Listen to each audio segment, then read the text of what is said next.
Hi అండి, మీకు చిన్న లంగా జాకెట్లు అయితే చూపిస్తాను. మీకు 4 ఇయర్స్ బేబీ ఇది లంగా జాకెట్ అయితే 4 ఇయర్స్ బేబీకి. చూడండి,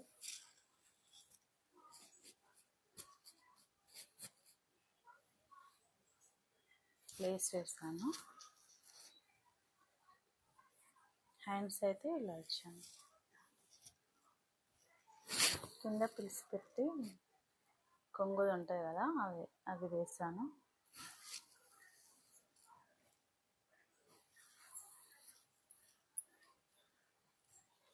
ఇంకొకటి 1 ఇయర్ బేబీకి. చూడండి, క్యూట్గా ఉంది కదా, ఎంత బాగుంది చూడండి.